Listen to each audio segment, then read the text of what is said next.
Good evening, and welcome to the St. Petersburg By Night podcasting network. Tonight, we present to you our behind-the-scenes special, After Dark.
And welcome back to the St. Petersburg By Night Entertainment Network.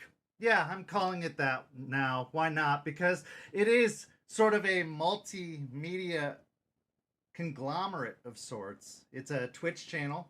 It's a YouTube channel. It's a podcast. It's kind of an amalgamation of things. So that's what we're going to call it now. We're going to call it an entertainment network. St. Pete by Night is a massive multiplayer 5th edition chronicle set in the world of darkness in St. Petersburg, Florida. My name is Kent, also known as Misha Kent on all social media. I am the lead storyteller of St. Pete by Night, but I'm also the host of After Dark, which is what you're watching right now. It's our behind the scenes look at the world of darkness where we talk to storytellers, we talk to movers and shakers, we talk to writers, if you saw last week, who create products on Storytellers Vault, who have contributed to books that have been released under the World of Darkness brand, and, you know, people who have added to this product that we love so much and have made it bigger and better all of the time. And so we love talking to those types of people, and I'm glad to announce tonight that we have some very, very special guests joining us on After Dark because they are people who have contributed to our incredible community.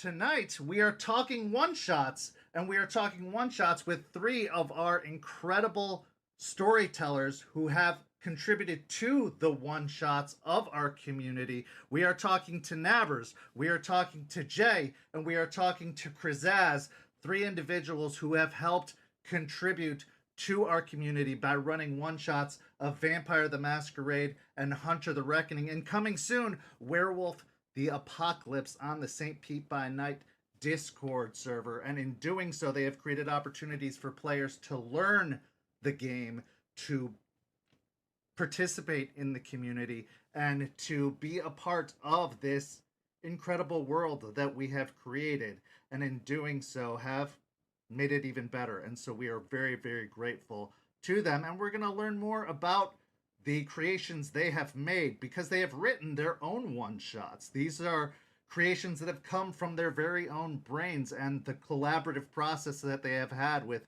members of their family or friends, or, you know, the entire process they've gone through. So we're going to talk about that. And me being a person who doesn't believe in one-shots, we're going to have an interesting debate on whether or not that's even something that can be done. But we'll talk about that in a little bit. Also, I'm happy to announce we're going to once again have a dice giveaway. So those dice that you're looking at on the screen right now are available to be given away tonight. All you have to do is put in the hashtag DiceMePlease in the chat, and you will be given away those precious little shiny math rocks. Those could be yours. They'll be shipped out to you for free if you are in these United States, although whether or not they are truly united is up for debate after this past week. I do not truly believe they are. I think they are very much divided, but you know, that's up for debate. So put in Dice Me Please and you will get those shipped out to you as long as we have a postal service still running. So, you know, go ahead and put those out until I move to Canada or out of the country. So, yeah, Dice Me Please. Put those in the chat and you could have those sent off to you soon. Let's go ahead and have our guests introduce themselves. Storytellers, say hello and introduce yourselves, if you please. Hello, my name is Jay. I'm one of the mods, I guess, storytellers here on the server. I guess I'll go. Hi, I'm Krazaz. I am also a storyteller, but I actually have a role for that, and I'll be having a table coming next year. We'll see. Hi,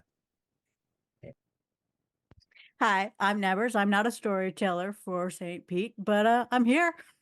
Well, I would say you are a storyteller because you've run probably the most one-shots on the server of anyone so far. You pretty much, as soon as you finish a one-shot, I would say within a week, you have another one-shot proposal in. So while you may not have the official storyteller role, I would say you are probably the most frequent runner of player run one-shots on our server. So I think honorary storyteller is definitely a role I would be happy to say is well deserved for you of anyone on our server for sure. But that being said, my first question would be, being a storyteller is kind of an insane thing to do. Let's just be honest. It's an insane leap of faith to take for anyone. Like, getting into tabletop role-playing is kind of a leap of faith on its own right. You know, it's improvisational. It's something that takes a lot of courage, I think. I think a lot of people don't recognize that it is something that, you know, requires some confidence because you are sometimes working with strangers. A lot of people start with friends or people that they know very well, but especially in a setting like this, in the St. Pete setting, you're usually working with people that you've never met before, and especially in this setting where it's one-shots, where we draw from a wide community of people, you're working with a lot of people you don't know. But to run a one-shot on this server, you are taking it even a step further, where you are presenting to yourself in front of strangers. You are putting out a product in front of strangers, and you're going to be leading them on this adventure. I think that takes a great deal of courage in doing so. So my first question to all of you would be, what gave you the courage and the confidence to do it? And I don't mean that as a criticism. If anything, I mean that as a compliment. What emboldened you to want to take that step? Nabbers, we'll start with you. Sure. I've practically almost never been a player. I'm almost always a storyteller. And that usually just comes from the fact that all my friends want to play and no one wants to think up or run the session. So I'm just like, well, okay, I got a fairly creative mind. I might as well think of something, which happens a lot. Started with like D&D. Werewolf 20 was probably my introduction to that, running that for a very long time. And then all of this came about. Okay. Kraz, how about you? I know that you've taken it even a step further than that, to the point that you joined our storyteller team, but you started out with like it was kind of a rite of passage to go through the one shot process first before becoming part of the storyteller team. But it was a good way to earn your stripes. What made you want to become a storyteller in the first place? Yeah, well, I still got a bit of my quota to do before we can start that. But yeah, so as we've discussed in my previous After Dark with you, I've always been around tabletop RPGs. I've always been a creative kid when I was little, and I always liked directing the idea. I've done stage plays, all that stuff. And after experiencing D&D, I've even gotten to the point of, actually going to a store and DMing for randos there, as well as clubs and stuff for when I was in college. So I've been doing this for a while now, and the only thing that's different here is I have to do it for Vampire now, and I've only played that once beforehand. So I figure I've got the experience DMing, might as well move to STing. And hey, if y'all are willing to let me, I'll be here. And Jay, you have had kind of a variety of experience with World of Darkness, but you took the leap as well to run a one shot, which I was very happy to see.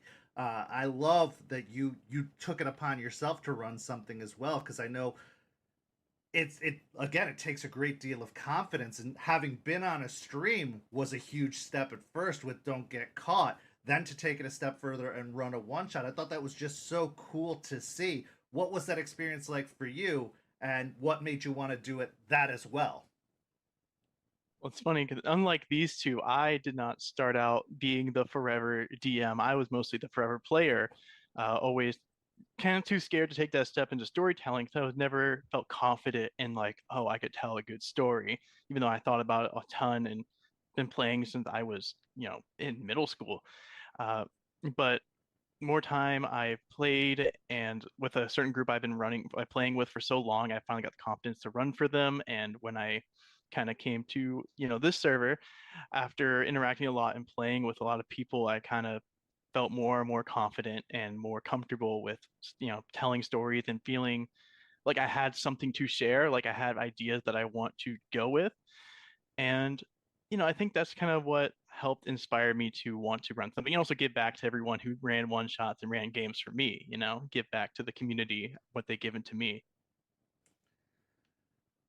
Running one shots is something that still kind of boggles my mind, because when I think of writing a story, especially as a forever storyteller myself, it's usually a multi-phase process. Like there's obviously the concept of a story, there's a beginning, a middle, and end, sure.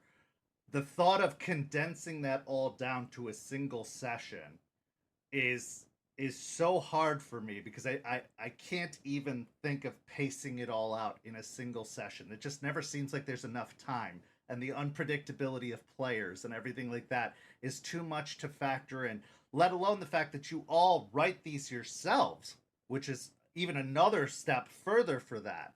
I understand writing kind of like telling the pacing of a session, but telling an entire story that's going to wrap up within that session is a mind-boggling concept to me, where it's going to be a satisfying full story within the course of a session. When you go to plan out a one shot, when you are writing a one shot, let alone for strangers who you are a completely unpredictable element, what's the first kind of thought in that process when you start to plan out that process? And I'm sure it's a unique process for each of you, so I'd like to hear from you each individually.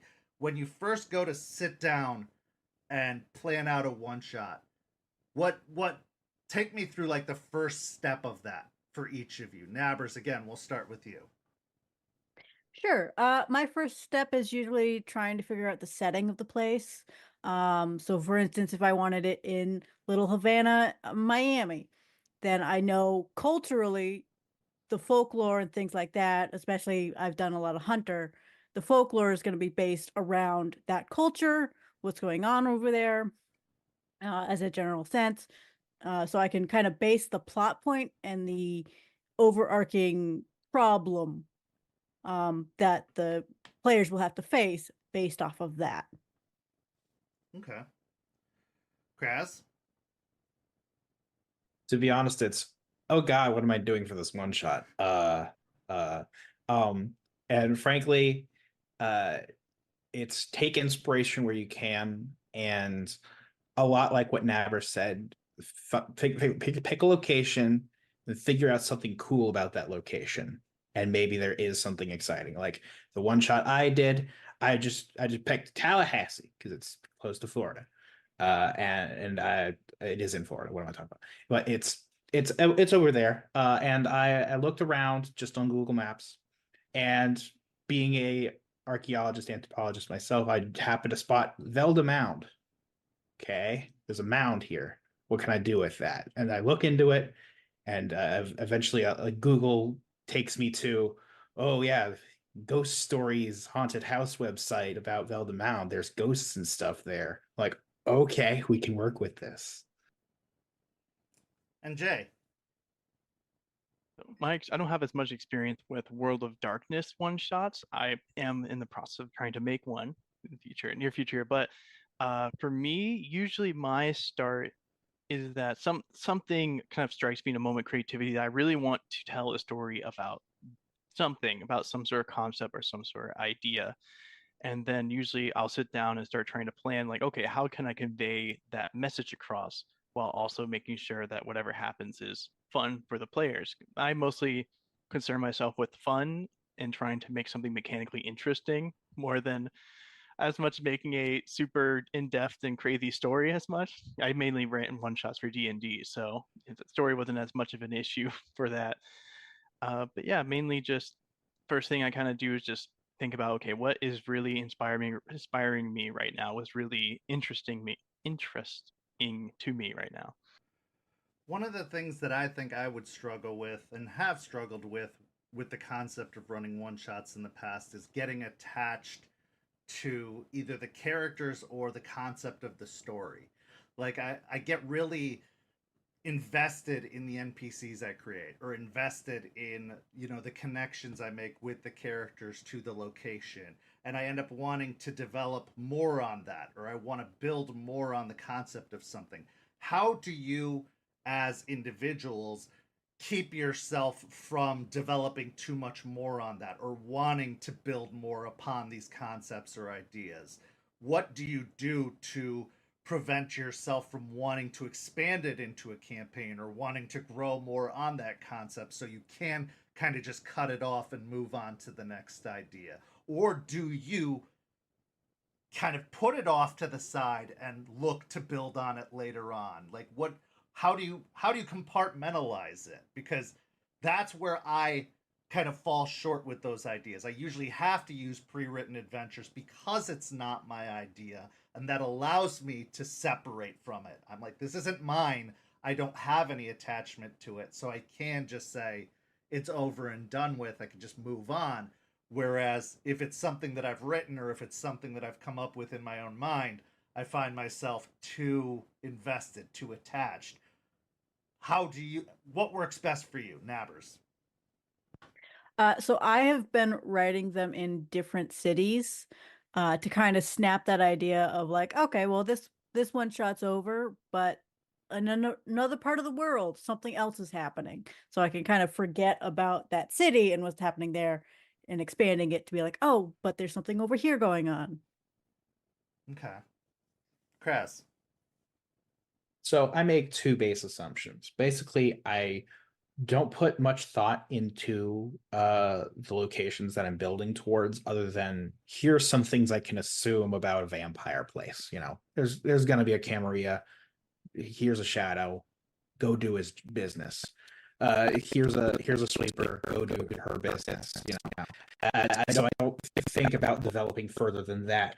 As for the characters, I'm gonna be honest. I probably don't develop my one shots towards any particular characters. And knowing the fact that we're in this big server, and that people have a chance to take that character, or at least the concept of that character, and move it to a different table, I'm glad to be like, okay, you like that character, there might be a table available for you to take it, or you could throw it into our new play by post, or potentially open RP experiences.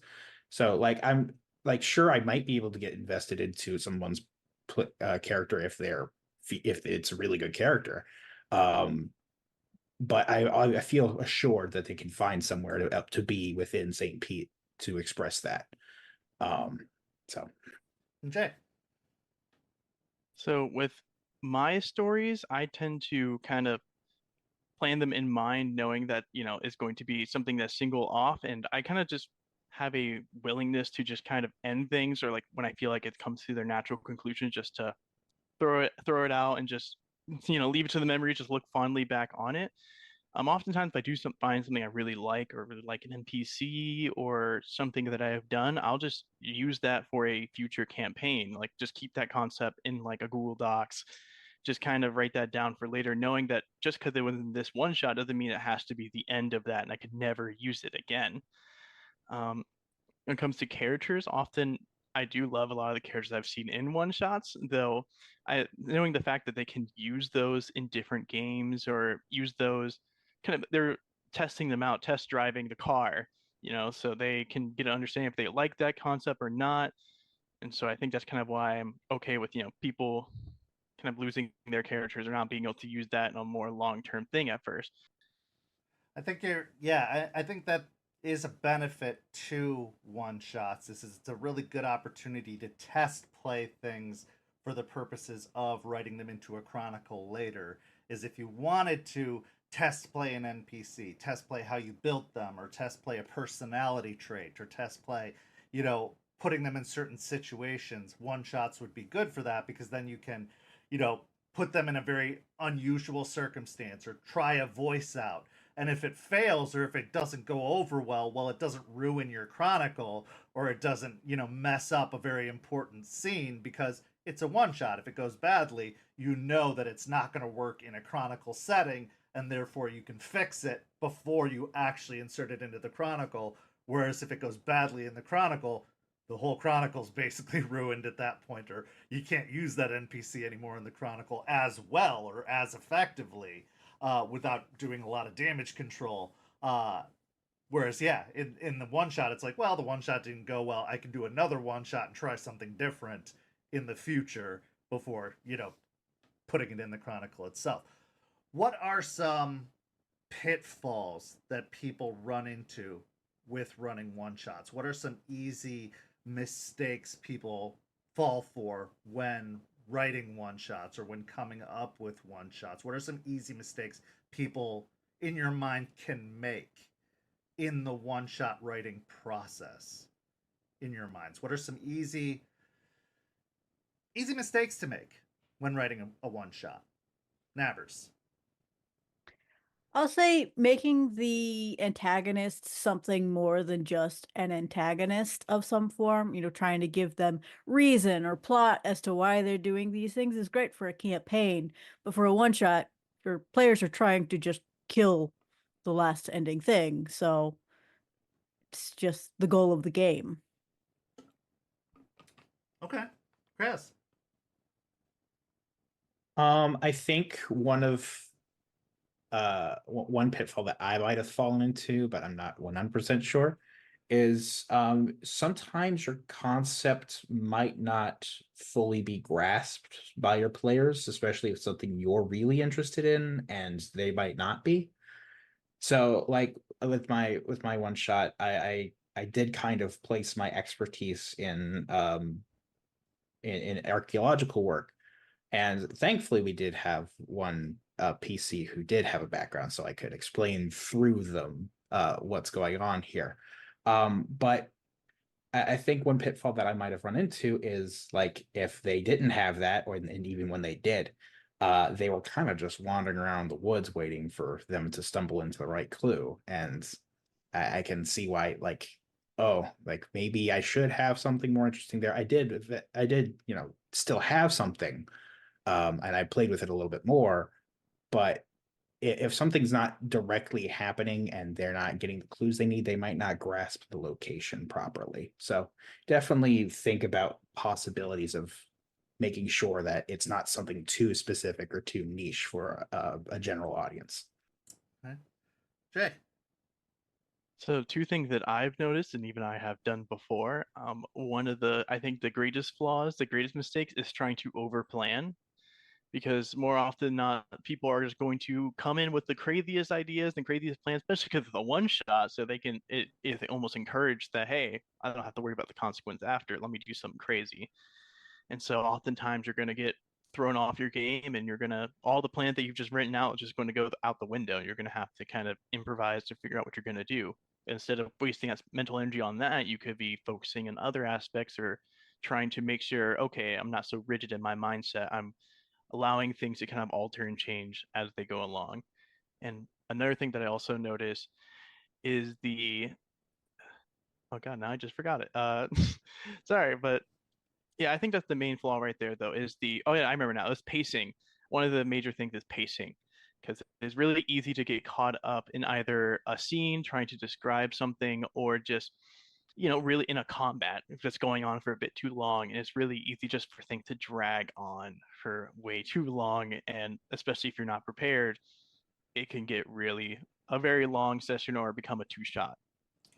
One thing I've noticed with pre-written one shots or pre-written adventures is you can tell a person who's had experience writing these adventures, people who have clearly run them versus people who haven't, because people who are experienced with writing these and experienced with running these will write in shortcuts, will write in like, if you run out of time, here are adventure, or here are scenes or moments you can cut, or here are places that you can skip over, or if they miss this clue, here's another place you can drop this clue in. Like, they know quite well the unpredictability of players, or they know, like, you're going to likely spend too much time in this scene, or they're going to probably miss these roles, and they will write in the possibilities for getting around hiccups, because they can plan for that. Whereas other ones, less experienced writers will not give you an out. They'll basically just be like, if they screw up here, you don't know where to go, and they'll put you in a position where you're just kind of screwed. Like, you won't, it's on you at that point to just figure out what to do from there. And as somebody who didn't write it, I found that it can be very difficult to know what to do after that. Like, it takes some really creative finagling to just be like, oh, look, there's that piece of paper on the ground that tells you what to do now because I've got nothing. Like, we've got to move on, I guess. Like, so I think that that's an interesting thing. And to your point, like, that is a part of pacing, but it's also a part of, like, you can't rigidly stick to what you had planned for timing, or for, the fact that players are going to play and they might not succeed on the role you need them to succeed on, or they might not be able to hit every scene you need them to hit, because that's just the way the game works. And so I think that's a very interesting thing. So, having run these pre-written adventures for D&D and World of Darkness separately, I have found that it's a lot easier to run a pre-written D&D story than it is to run a pre-written World of Darkness story. Mostly because a pre-written D&D story relies heavily upon mechanics, whereas a pre-written World of Darkness story doesn't. In your experiences, having run one-shots or stories, what have you found to be the case in regards to campaigns, or, one-shots as a whole? What have you found to be one of the easier systems to run? And as a sidebar to that, what World of Darkness splat would you think is more fitting for one-shots? Nabbers. Based off of a general whole for one shots, I think definitely Monster of the Week is one of the better systems for a one shot type. D&D's okay, but it can get longer and then become a campaign. As for what splat, I definitely would advocate more towards Hunter, only because you can have actual World of Darkness creatures. You can have more of a cryptid type of creature or folkloric type of creature that you can have them going after and be a little bit more lenient with what's going on. Kraz.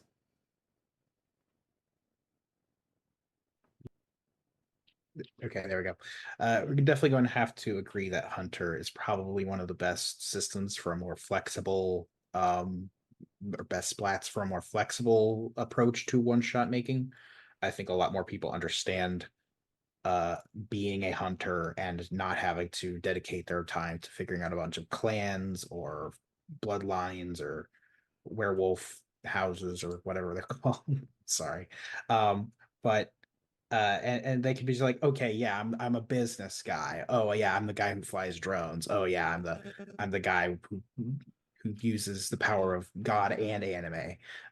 Stuff like that. As for other systems, I've only ever played D&D 3rd and 5th. So I do have to say that playing 5th or D&D 5th edition is probably the easiest I've played with doing one shots. In fact, for a club university club fair, I basically had to do several hundred mini one shots. Slay the dragon, get the hoard of treasure. That's it. That's all it was. And we got tons of people at our booth, and we had a big cardboard dice, and it was fun. But unfortunately, nobody actually came. They just took the flyer, had fun, and left. But still, like, that was probably the most exhausting. Here's a one shot. Kill this dragon wolf. Thank you. Bye. Jay. So I think any system that prioritizes the little mechanics is generally best for one shots. I find like, Monster of the Week or a lot of systems that like get what they're called, like Powered by the Apocalypse, I think they're called, where it's more just like you get a certain set of like, here's these cool abilities you get, and then you can just use them, don't really have to think much about them. And I find that those are really great for one shots. I've found even some success with I love Cyberpunk Red, because to me that's been always super easy because I just have to look at real life and think about it. When I want to think about a cyberpunk's dystopian future, I just look at my actual life and go, okay, I can base this off of something I'm going through or something I've seen in the news. In terms of the splats, I think that applies as well because Hunter, I think it's the least mechanically intensive game or splat out of all of them. You have the least, like, not really have many powers, and the powers are a lot more broad in general. So you don't have to worry as much about the intricacies, and you don't have to worry about as much as trying to figure out how to get to that character because you know how to be a person, you know how to consider, like, you can really easily think, okay, how do I react to seeing some like chupacabra werewolf monster in front of me? It's like pretty easy to really consider. So I think, yeah, Hunter works well, especially if, with like a monster of the week kind of thing where, like, villain of the week, you just kill one thing and like, oh, it's done, don't have to worry about how that wrapped up or anything else. Okay. In our next segment of sorts, I'm going to get into a very heated kind of subject matter. But before we do that, I want to remind people that we are having a giveaway tonight.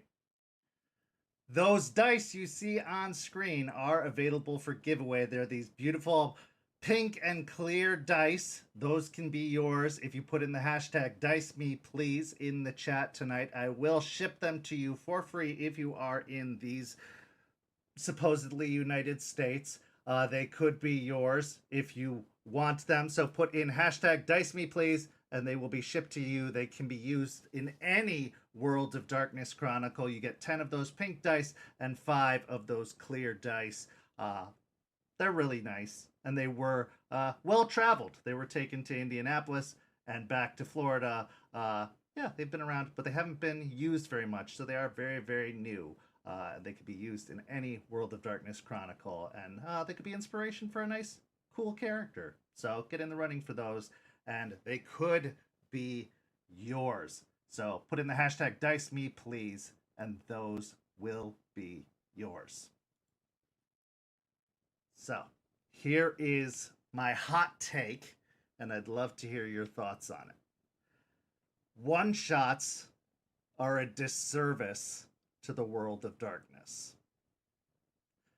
And this is why I say so. The World of Darkness system, the setting, is not designed for one-shots. With how much effort they have put into lore, with how much effort they have put into the setting, with the way it's written, it is not designed to be cut into bite-sized pieces. There's too much information. They put too much emphasis on, deep dives into lore. They put too much emphasis into character building and thinking out, trauma and thinking out, putting all this emphasis on designing characters with thoughts and feelings and, touchstones and all this kind of stuff. They really want you to design well thought out characters, and a lot of the mechanics even are based on long-term storytelling. So for them to even write one-shots, and even in the one-shots themselves, the ones they do write, they always say use these as inspirations to start a chronicle. Use these as, or insert it into your chronicle, or, they always say put it as part of something. It's never meant to be something that's done on its own. Yeah, they try to sell them as something that you can do at a convention, and they have tried to market it to sell the game at conventions, because how else are they going to sell books, or how else are they going to, get new players into the game? But realistically speaking, the game itself is not designed as a one-shot-esque game. Monster of the Week, perfect for one-shots. D&D, you can run small adventures. You can run one dungeon in a night and be good. You can have a full game in that world in one night. Fine.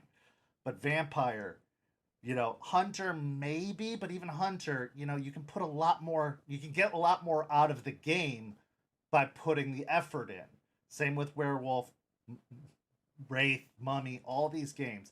I believe you're doing the game a disservice to try and put it into a bite-sized piece. That's not a discredit to what you individuals do with your one-shots. I think they're amazing. I read your one-shots, and I think you do such incredible work with what you do. But I think that you're doing the best you can with that, and I think that it does a disservice to what they've created by trying to do one shots. So I'd love to hear your thoughts on that. Nabbers, we'll start with you. Sure.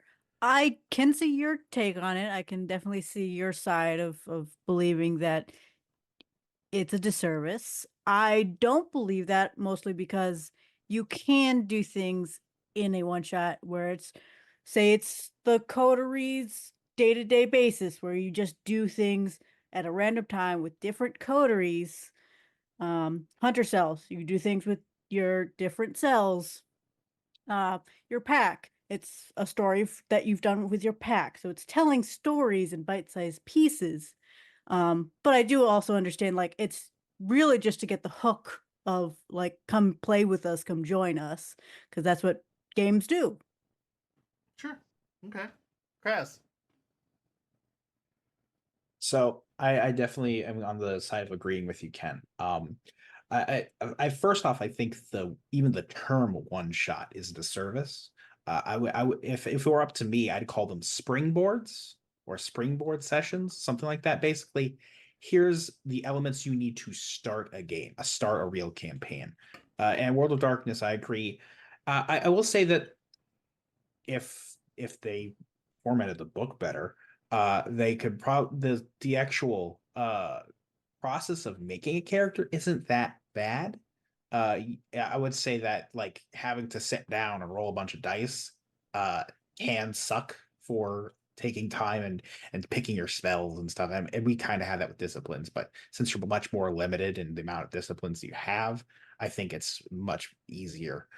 Because I know that if you got a wizard or two during a D&D one shot or character creation session, that could take all night. But I think it in fact is designed to do long play and not necessarily do everything one shot, because even my last one shot, I couldn't even get the combat encounter done. I'm like, and I'm having a hard time, like, adding the social aspect into my one shots that I'm making so far. So I can totally get it. Yeah. Jay. So I feel that that's kind of the point of one shots, though, is to be the gateway drug, the introduction into whatever system you're doing, or it's also can be used for people who can't just really afford to have that time for a long-term commitment game. While sure you can may find other games that might suit that better, there'll always be different systems to better utilize what you're exactly looking for, whether it be shorter-term games, long-term games, story, mechanics. I do think that World of Darkness can still support that, and it does really good for getting people in and interested in the game. While it may not be the best way to utilize all its mechanics, and especially this system itself does support a long-term play more, I think you could still easily run a one shot because a lot of and you have all the lore for vampires, but realistically, if you're a bunch of real young licks vampires, you don't. Why would you care about a Gehenna war? Why would you care about these elders or all this like crazy stuff? You're like, I'm just trying to find a room this week, or like I was a trash man and I'm a vampire. What am I supposed to do? You could easily make stories based off these really street level and personal stories. Just these vampires might have to deal with, drugs, violence, gangs, just all these day-to-day issues that don't have to rely on the century-long lore. Hunters, especially, because they don't really have that century-long lore anymore. They just have to focus on keeping their community safe. And werewolves, I mean, the nations is shattered. They can also usually focus on these really personal stories of, hey, how are these creatures going to interact with these, their day to day with these really human issues. So, as an interesting kind of point to somewhat contradict this, the character basis of World of Darkness characters is survival. Vampires are supposed to be surviving. They're meant to be surviving the fight against the beast and the upcoming Gehenna up until 5th edition, but also losing to the beast. Werewolves are meant to be surviving the death of Gaia. Hunters are meant to be surviving the encroaching darkness. It's all about surviving. One shots are all about recklessness. Let's be honest. One shots, it's fuck it, it's a one shot. Do whatever you want. Like, lean in. Take risks. Whatever. Throw it against the wall and see what sticks. It's a one shot. Who cares, right? Fuck consequences. It's a one shot. Go for it. Might as well, right? What? You're not going to play that character after today. Who cares? So, in that, it's an inherent contradiction. If you're going to be doing your character any justice, in the way World of Darkness writes those characters, you are contradicting the character itself as it's intended by playing it recklessly in a one-shot. 2. St. Petersburg by Night is brought to you through collaboration with our partnered vendors, Wolfpack Dice, Ember Fox Dice, Dragon Ink Dice, Barrett the Bard, Champs Tramps, Panchi Artista, and Chromatic Creations. Links to our partnered vendors, as well as our Twitch and YouTube channels, can be found on our website, stpbynight.com. The official theme song for St. Petersburg by Night is Vampire by Faith and Failure. You can find them at faithandfailure.com. You can follow SPbN on all socials with the hashtag StPeteByNight. If you wish to support our program, you can do so at ko-fi.com/StPeteByNight to help keep the stories rolling. Where was I going with this? Crap, I lost it. But anyway, so in that, there's a contradiction right there. So with that as well, oh God, I just lost what I was going to say. But I'd love to hear your thoughts on that. So with the contradictions of one-shots pushing for recklessness versus the survival mentality of World of Darkness characters, do you think that there's any potential issues in that concept?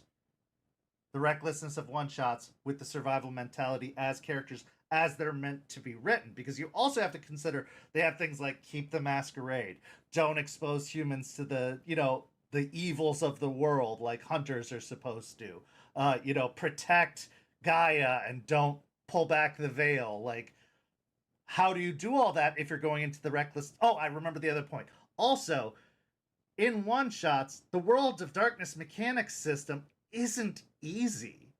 It's clunky. It's slow. You can't do combat quick and clean in a one-shot. It is a slow, drawn-out, ragged process unless you do something like 3 rounds and out or one roll off. Like if you play it off as it's written and as it's intended, you'll spend a good majority of your one shot in one interaction. If you play it out the way it's written, that one conflict could take 2 to 3 hours, which could be your entire one shot time. So the system itself isn't even built for one shots. So it's kind of a contradiction there, too. Love to hear your thoughts. Nabbers, we'll start with you. Sure. On the point of recklessness, out of my so many one shots that I've done so far, only one group has really done it recklessly. Others have been like very planned out, making sure they have all the information as I give them like the basic information they would have and then information along the way. Very planned out, very much playing a survival game. To your point, the team that did be a bit reckless, they all died at the end of it. You know, it's a good time. I'm forgetting your second. What was your second one? My second point was the system's not designed for one shots. Like the system itself is very clunky if run in a one shot, especially combat, which a lot of one shots do entail at some point. There's got to be a physical conflict, but the system is long and clunky in conflicts. To that point, I haven't really had any issues, and I think that's just my combating style isn't 3 and out, and it's not like, oh, you keep going and you keep going and you keep going. But I also definitely, before I do anything with the game, I try to decide, okay, there's these many characters here who have this many health points. It's all collective together. So let's match that or downplay the monster or the creature to kind of match that where they would have somewhat of a chance. So I think that's where it's basing off of like the creature usually has like maybe 1 to 3 attacks that they can do if they have minions or things like that. Whereas you have at least 4 to 5, sometimes 3 players who all just kind of bat at the creature. So the creature's going to go down quicker. Sure. Chris. Yeah, I definitely agree on the 3 rounds and out, like mechanical depth thing. As Jay and I would know in our time in Don't Get Caught, we've definitely had a whole session taken up by combat. At least 2 of them, if I can recall. That's not to detriment Nikki at all. It's just how the dice rolled, and that's just how the game works. As for like the aspects of risk and such, I mean, it definitely comes down to the players. You never know if your players are going to be like, okay, let's respect the ideas behind this, or let's not and go crazy. Hell, when I first became a moderator here, and one of the first one shots or games that I decided to lurk in was a one shot that Mimic was doing, and one of the things that one of the players did was, oh, there's an enemy vampire, I'm going to Diablerize them. Okay, let's go. And I remember, I wonder if Kent remembers the DM that Mimic got sent him about how exactly does Diablerizing work again? Let's go. Yeah. So that was fun. So there's definitely an aspect of risk. Like, let's take some risks. Why not? It's a one shot. But I think there's also a worthwhile element, especially in something like Hunter, where a bunch of fledglings who think they're dead anyway, or you're literally a monster of the night, or even a hunter that's naive. Those are real scenarios that really exist. Like, of course there's a group of hunters that don't know what they're doing and go and get themselves fucked over by a monster they weren't ready for. So I think those can fit within the World of Darkness just fine, because they should be happening all the time. Okay. Jack. Kraz was kind of saying my point there, that I think that recklessness is a part of World of Darkness that's not often seen, because I feel like oftentimes people get so attached to their characters, to their concept, that they enter a like mode of just defending their character with every last fiber, doing anything in their power to make sure that character can keep going, which can make sense. Obviously, those characters want to live, But sometimes the best stories are told when you're ready to let go, when you're ready to just let that character die or let something happen to them that will progress a plot in a way that matters. And even with like one shot, that recklessness can tell some of the best stories. I've had amazing stories of players doing the most out of the pocket, like crazy concepts, the crazy ideas, and they just go out and either they fail spectacularly, just resulting in all of them dying, or they somehow succeed with their crazy plan and it's remembered. I still remember several one shots more than even campaigns because of those crazy high moments. The mechanics of World of Darkness, though, are harder to use with one shot formats. That I think the idea that you're using World of Darkness for one shot because you want to embody that horror aspect. World of Darkness has a very specific vibe that a lot of other systems can't really do. Like D&D, it's gonna be really hard to make a horror game. Sure, you can run Curse of Strahd, but it's not really that scary. I never really feel scared in Curse of Strahd. I never felt scared really playing a D&D game. World of Darkness can do that, and it may not have the best mechanics for at least running something quick and easy, but it can be the best system for trying to convey that theme and that idea. That's fair. And I think there's something about the relatability of World of Darkness that gets people in that horror mindset, because the fantasy horror mindset, and I've talked about this countless times on this specific program, is something that appeals to people about World of Darkness. Is it is our world for all intents and purposes. It's a world that we can all relate to because it's set in a world that we live in. We're all supposed to believe that this is our world. It's a different view on our world. It's drawing back the mask of our world. And if you get deep enough into it, some people have gone too deep, but if you get deep enough into it, you can believe that this is actually going on, that this is a peek behind a curtain of our world, and that this could possibly be real. Now, in some older editions, it's gone a little too far, but, it could be possible. Whereas Dungeons and Dragons, that's not possible. Like, we don't have dragons flying around, we don't have castles and big spell battles happening, and like that's not the world we live in. There's a certain detachment there. There's a certain, you can't put yourself in that situation. Your imagination only goes so far. But this, that there is a certain connection there that you do feel, and so you can get a little bit frightened by the possibilities of these things. You can feel the real world implications, as Magus says in the chat. So yeah, I definitely agree with what you're saying there, and so I do totally understand that. A question I would ask for all of you: do you feel any pressure in representing a system when you run a one shot, like properly representing a system? Because I've found, and especially in running at a convention, which I did for the first time this year when I ran at Gen Con, I felt a pressure to like properly present a system the way they want it presented.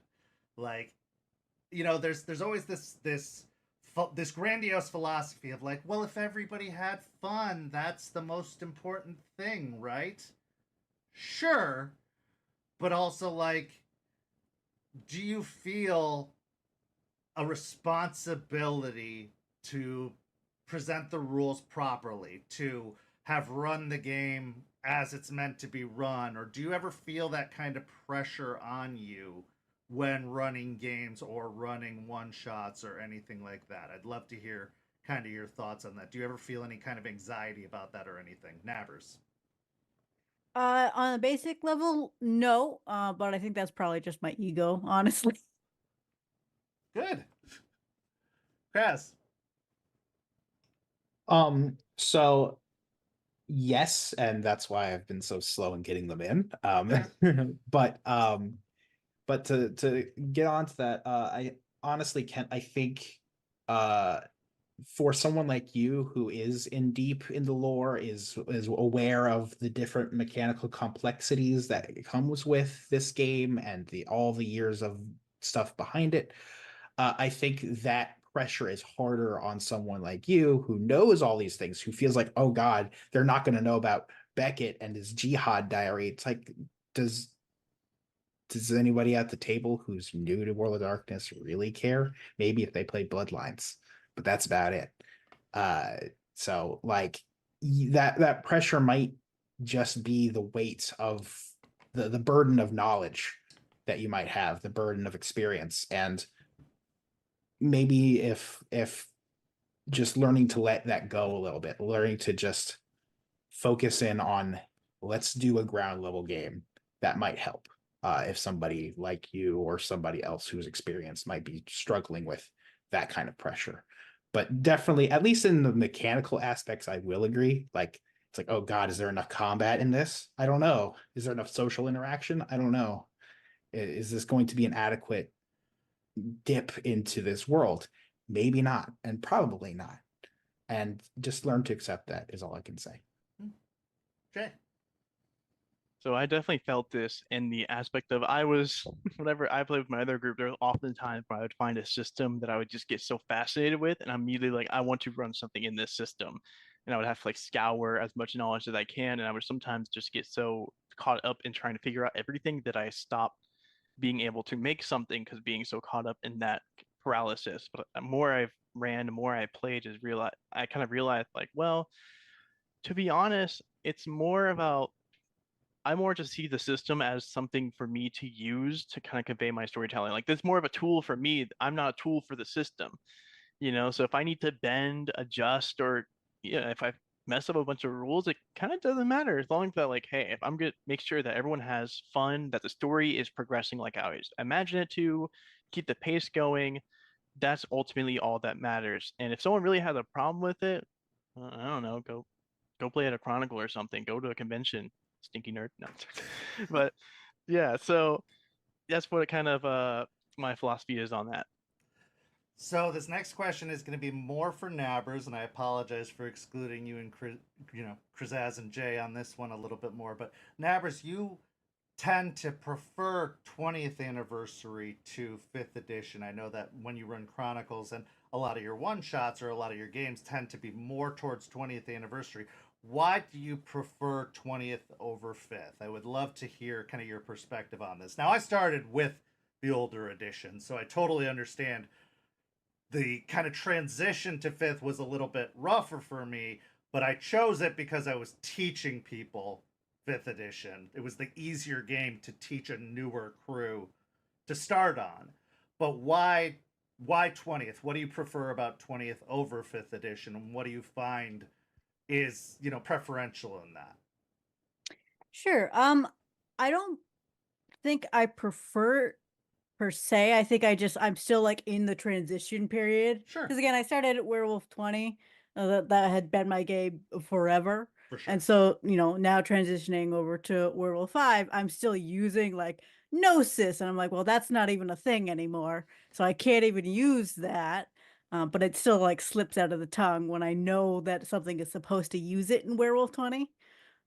So that's kind of where that falters in my like the little scripts that I write down. Is you'll see a lot of like the Werewolf 20 or the 20th edition terminology, but I'm trying to do it in a 5th edition level. So it's not necessarily a preference, it's just habit. It's really like it's the transition over. Okay. Yeah. So but you don't have a preference one way or another. It's just a matter of just moving from so it's just the transition process. Okay. Absolutely. But is there anything that then this is my next question. Is there anything you wish 5th edition would bring in from 20th anniversary? Because I know that there's a lot that I wish from, especially Vampire. I was a vampire nut before I discovered Werewolf. I discovered Werewolf through 5th. So I'm in love with Werewolf now, obviously. But I only really have a foundation in 5th. Is there anything you wish 5th would bring over from 20th? Absolutely. I noticed in Werewolf 5 that they gypped a lot of the gifts. Yeah. But also they've almost eradicated a lot of the Axis spirits. Mm-hmm. So like the worm, the weaver, and the wild spirits they'll have like snippets of it, and they have like a smaller list, but there's a whole access of previous Werewolf 20 spirits that you can use and you can pull from, and they give you details from it. And Werewolf 20 has like Werewolf 5 has like none of them. It's very condensed. It's very, very, very condensed. I agree. I agree. I would love more. I want more. So I'm hoping one day they expand upon that. But great. Okay. Anyway, to bring everyone else back in, before we get into it, I'm going to ask for you guys to talk about getting more people to do one shots because I think it's a great experience. I love that all of you took that leap, and I would love for all of you to encourage others to take that leap because I think it's a wonderful thing, and I love to see people having the courage to do so. I love to see people doing that, and I'm so proud of each of you for doing it, and I'm thankful for doing it for the server because it helps strengthen the community. It helps bring more activity to the community. Obviously, we only have so many storytellers, and we all have lives that we have to live on top of running things on the server. So having more opportunities for people to play is a wonderful thing. So thankful to all of you for running these games on the server and giving people opportunities. But having more people do it, like a big shout out to Brent, a big shout out to Mimic, big shout out to everyone else who has run one shots on the server. But any tips you would have or any encouragement you can give to people who are running on to run one shots on the server. But we'll do that in just a moment. This is going to be one last call out for our giveaway. We are giving away these beautiful pink and clear dice tonight on the server. If you live within this country, I will ship these dice to you. So if you put in the hashtag DiceMePlease in the chat, you could get these dice shipped out to you for free. So put in the hashtag DiceMePlease, and we will be drawing the winner of those dice after this next segment on the show before we sign off for the evening. So put in the hashtag DiceMePlease, and I will ship these dice off to you as soon as possible after the show tonight. So, what advice would you give to somebody who has been hesitant, who has been nervous about the idea of writing a one shot, of potentially, applying to run a one shot on our server? Maybe somebody who's interested but has been, holding back on the idea of submitting to run a one shot on the St. Pete by Night server. Nabbers. Sure. I would say if you've got an itch to play World of Darkness and you're not at a table or just don't have the availability to do a full chronicle at this time, then your best shot is the one shots, whether you're playing or running it. But if you want to run it, I would suggest doing an outline, having the basic plot, some NPCs, the initial antagonist, and then filling in from there is usually the better way of kind of starting off, filling in the gaps. Krazaz. Along with my advice that I gave kind of unprompted, uh, don't worry about not hitting every single possible thing to get the experience down. As long as if you're great at one particular aspect, that alone can enhance the experience. Especially if you're not looking to start from ground zero. That's one of the benefits of being part of St. Pete by Night, is that there is other ways that people can go. It's not just, oh, you're starting the game and you have to think of everything yourself. No, we have plenty of great number of resources about our server, our little micro setting. We're adding more to those every day.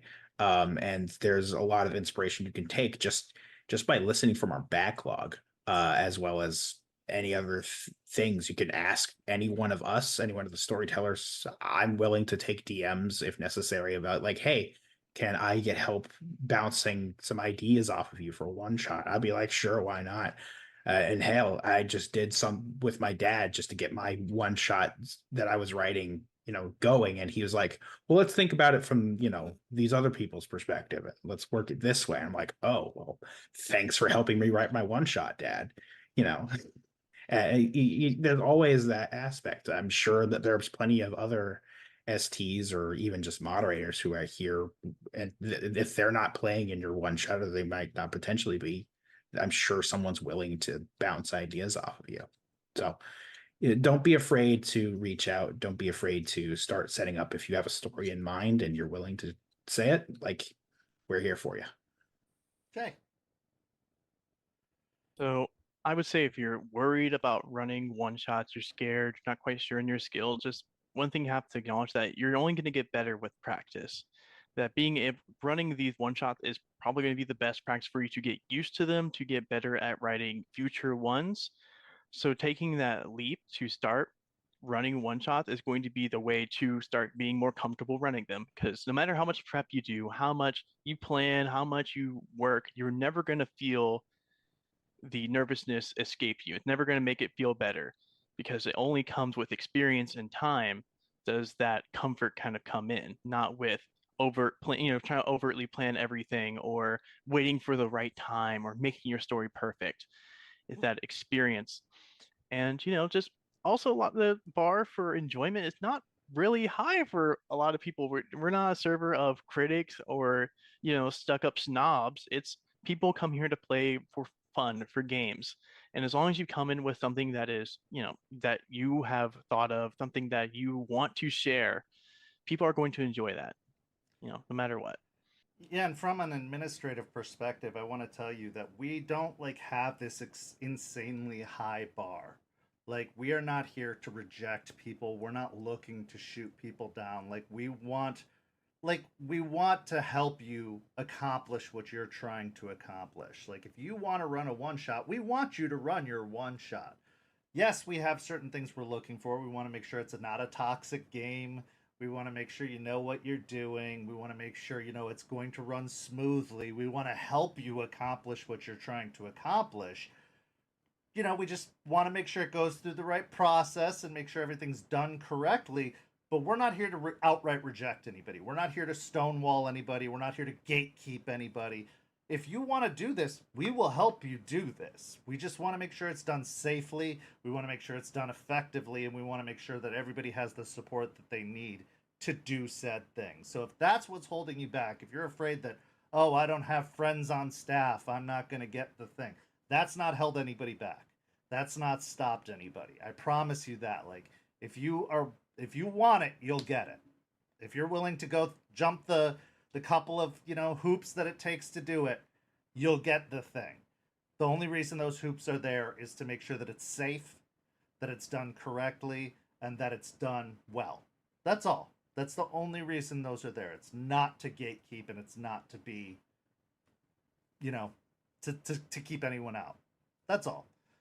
My another question I would have is, what have you found, or what resources have you found are the most helpful to you in writing your one shots? What have you found has helped you the most in creating a good one shot outside of, your own creative genius, which each of you has plenty of?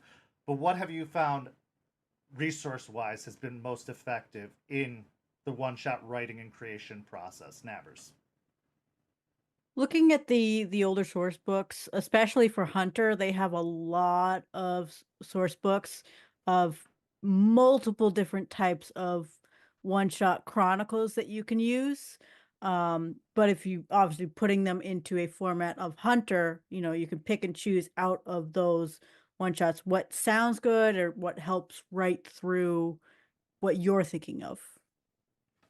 Chris. Well, I would probably say just doing research into the area that you're looking at. Like I said, that whole mound thing, like that was really helpful in getting my story off the ground. I was just looking around the area, like that's all I did. I didn't do that for my next one, but that the next one's more, let's pop a silly idea in your head and just go with it. Why not? It's a one shot. Just do it. It's not canon anyway. Jay. So I find that a lot of my inspiration from one shots released for World of Darkness come to me from actually just going out and exploring certain areas or just, around like Tampa or St. Pete, just kind of being in the areas, walking along the streets and kind of talking with people just give me kind of ideas, seeing real life scenarios, real life places, seeing like a dark alley, wondering, I wonder what's going on down there, or a mysterious door on a building. You're just like, I don't know where that leads. I wonder where that would go.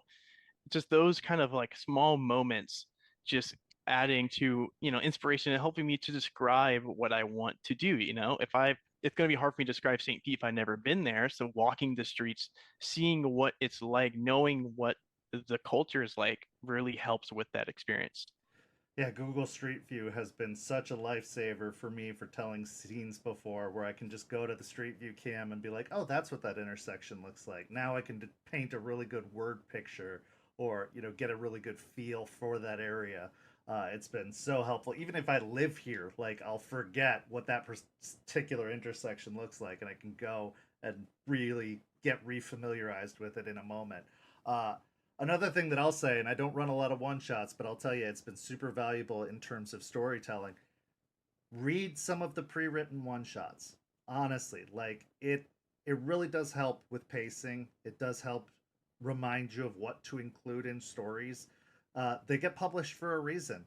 They do. Like, those go through a lot of hands. I have seen what the one shot writing process looks like now, having done these conventions.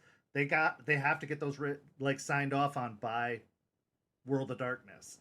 So they do get written and edited and rewritten, and they have certain expectations and requirements to get officially signed off on.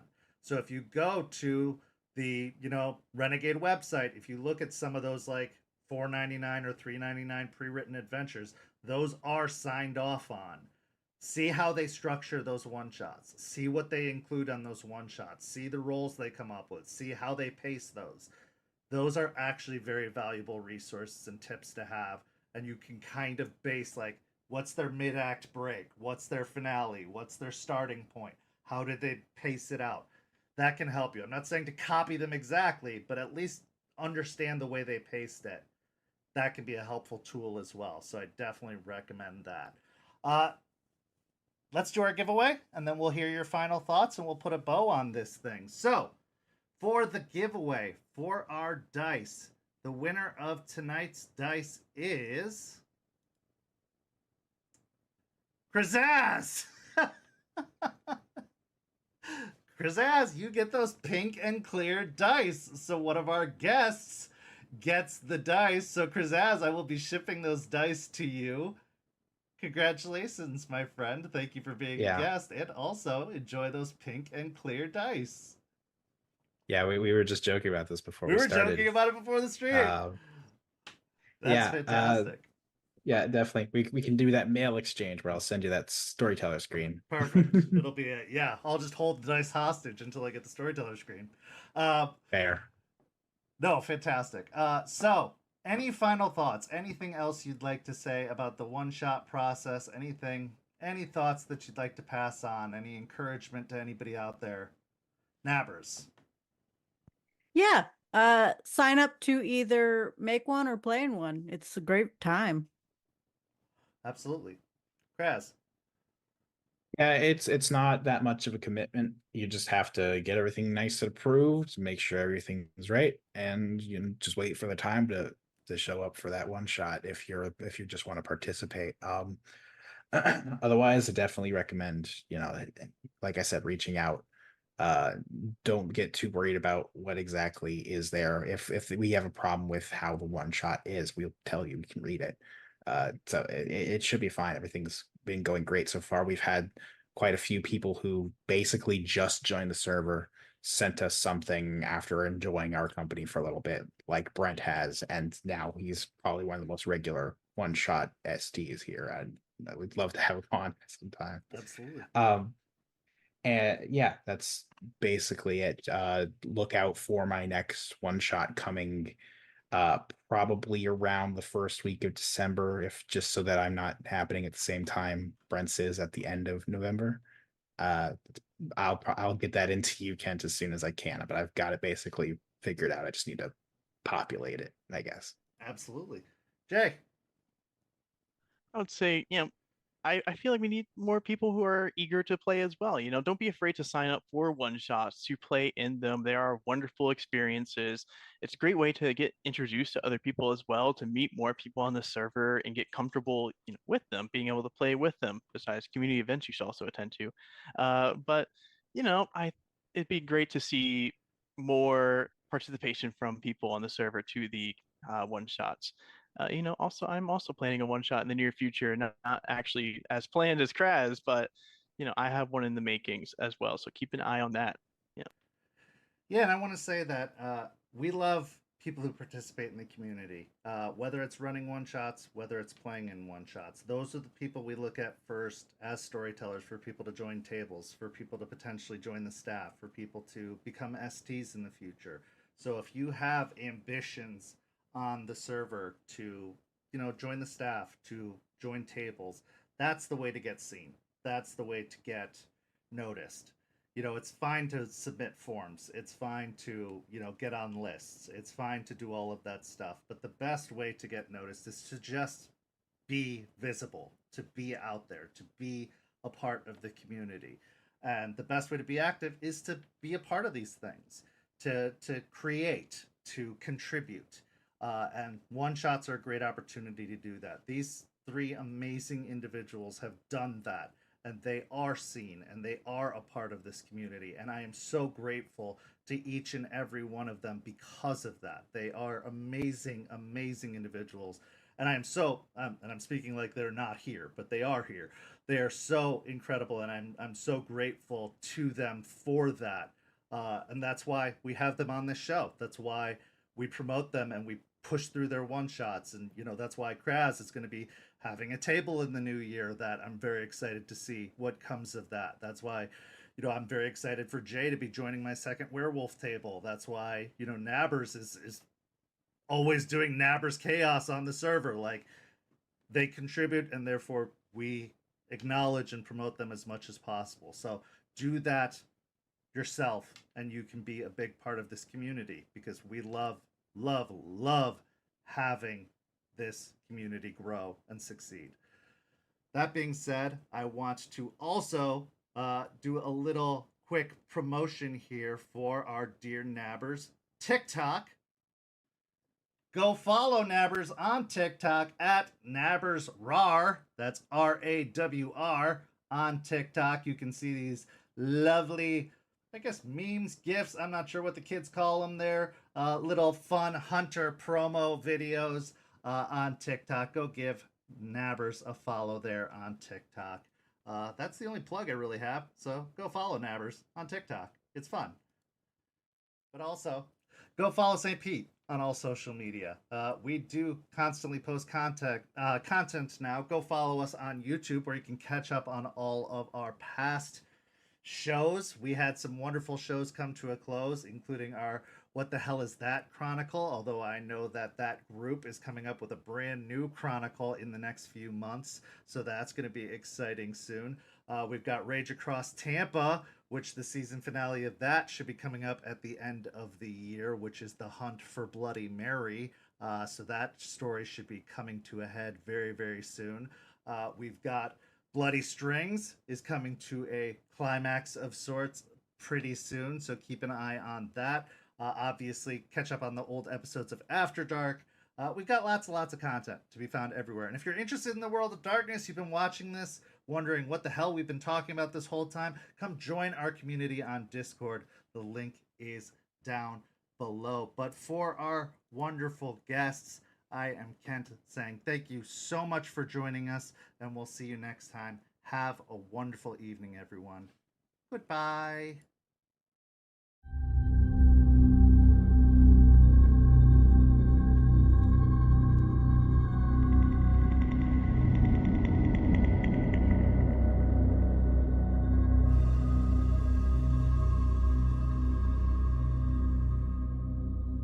This has been a St. Petersburg By Night production. After Dark is produced in agreement with the World of Darkness and Dark Pack.